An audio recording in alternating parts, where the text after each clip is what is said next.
Salut salut! On se retrouve aujourd'hui pour un DIY sur une bougie parfumée et colorée. Donc vous aurez besoin d'une bougie inodore donc qui ne sent rien, d'huile d'essentiel parfumée, un contenant et des crayons de cire. Pour savoir où trouver tout ça, allez checker la barre d'infos, pardon. C'est parti mon kiki, on a besoin de deux casseroles. Donc on prend le contenant, pour ma part c'est une vieille bougie vide, donc je vais la nettoyer tout simplement. Je la fais faire trempette dans une casserole remplie d'eau, donc elle va tout simplement fondre à l'intérieur. Voilà, elle est toute fondue, il n'y a plus qu'à jeter ce qu'elle contient dans une bouteille vide ou dans un vieux truc que vous allez jeter de toute façon.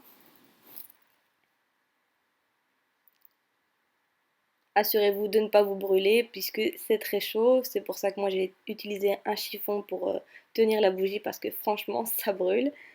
Ensuite, la bougie est encore un petit peu cracra, donc moi j'utilise quelques lingettes pour la nettoyer à l'intérieur, nettoyer le sale, le noir, la suie et tout.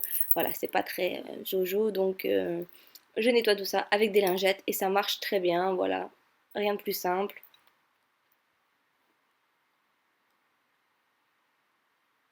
On va passer à la confection de la nouvelle bougie. Donc pour ça, j'avais choisi un bol, mais vous allez voir par la suite que j'ai pris mon autre casserole parce que le bol n'était pas suffisant. J'ai simplement mis la nouvelle bougie blanche et inodore dans le bol et je l'ai remise dans ma casserole puisque comme ça peut fondre au bain-marie. Donc voilà, ici j'ai récupéré mon autre casserole parce que c'était pas assez grand le bol. Bref, ça fond tout doucement, mais ça fond.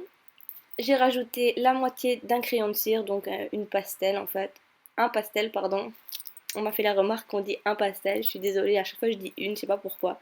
Bref, donc moi j'ai choisi un pastel rose, donc que j'ajoute à ma petite mixture. Je mélange, je mélange, je mélange, et ça me donne un liquide rose, forcément. Rose pâle, comme j'avais envie d'avoir un beau rose pâle. Faites attention de ne pas mettre trop de crayon de cire, puisqu'après la bougie n'aura plus la même texture et aura du mal à brûler. Donc voilà, ça continue de fondre. N'oubliez pas de récupérer la mèche de votre bougie, puisque c'est elle-même qui va nous resservir plus tard. Donc faites attention de la récupérer et de ne pas la jeter surtout.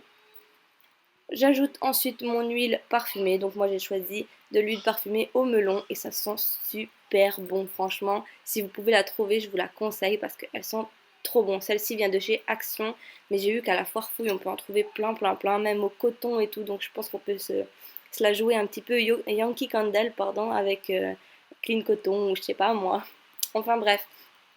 Ensuite, vous prenez votre contenant qui est nettoyé, vous placez la mèche dedans, essayez de la tenir bien bien bien bien droite et puis vous n'avez plus qu'à verser le liquide dans le contenant tout simplement.